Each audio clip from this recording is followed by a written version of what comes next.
welcome to, what are they calling this place? Paycor Stadium. Paycor Stadium. Hey, we're not ones to talk, right?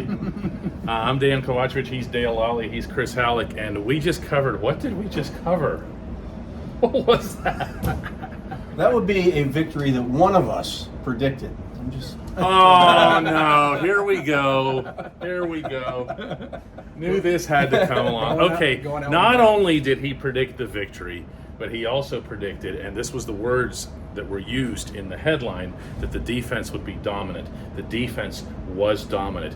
Please don't let what you saw in the fourth quarter and overtime influence you at all, because for all we know, they might still be out there playing. They took so many snaps. How great were they? Fantastic. I mean, you take the ball away that many times. 5 times they took it away when they finished 6 sacks. Really, the Bengals didn't run the ball effectively.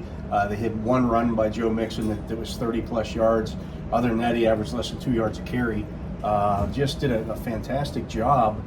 But, you know, the offense has to do something. Yeah. You can't just put it all on the defense. You can't expect that every week. Well, especially not with TJ Watt getting hurt. No, and that's obviously a huge blow. I mean, as great as the defense was, that's a huge, huge blow for this defense. He's a defensive player of the year for a reason, and as deep as this defense looks to be up front on the defensive line. Not at that position. Not at that position. And I mean, Malik Reed comes in, and he seems like he's a guy who can do an adequate job, but adequate. He's done it in the past when he was in Denver. Malik Reed's a football player. Yeah. Right. But now everybody else has to move up a notch too, and you just don't have that defensive player of the year. That being said, Alex Highsmith had 3 sacks. I was going to say there's no way we were getting through this without mentioning 56. Not only did he had 2 sacks like right after the kickoff. Yeah. Okay. First 2 plays of the game were Highsmith's sack and a Fitzpatrick pick 6. But what might not have been as clear unless you were here was that, in a sense, I remember nudging you at one point and saying he was getting back there.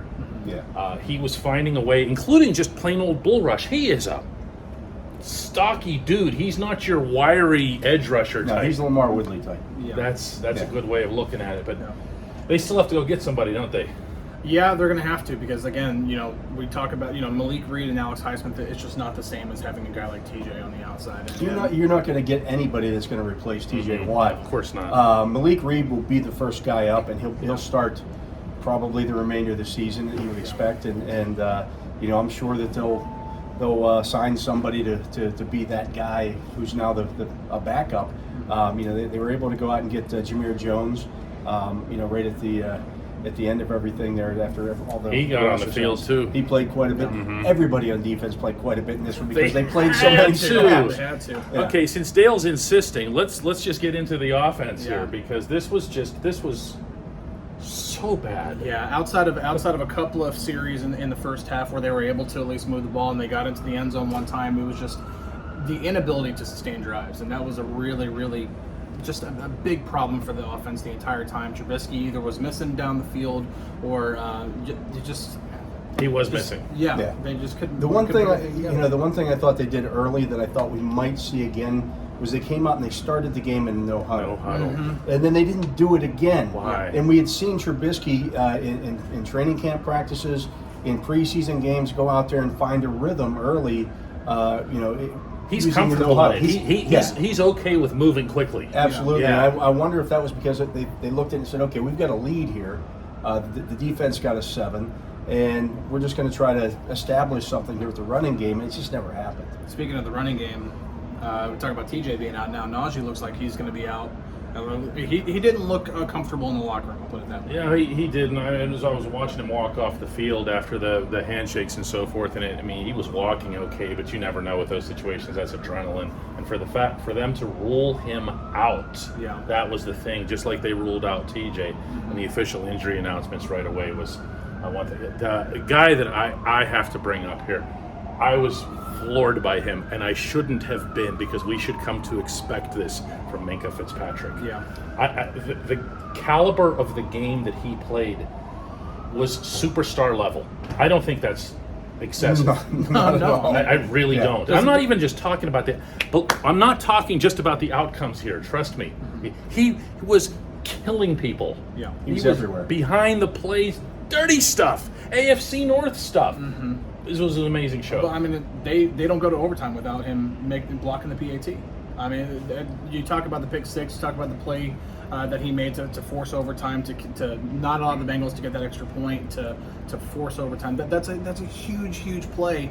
And everything else that he did, there was the one play in the back of the end zone to Thomas where Thomas had it, and then Fitzpatrick hit him and jarred the ball loose.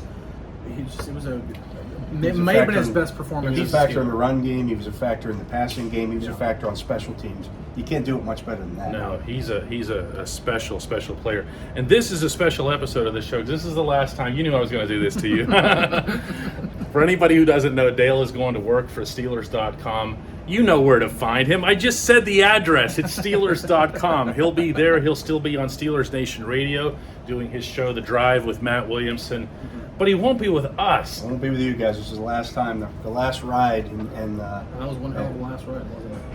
One I won't forget. I mean, this is right up there. At the ending of Tomlin even referenced the 2015 playoff game, 16 playoff. Oh yeah, the Joey Porter stuff. Yeah, it just was nuts. Fontez Burfict running out the tunnel and all that stuff. I mean, it's just so many games in this place that have been so memorable, and most of them end.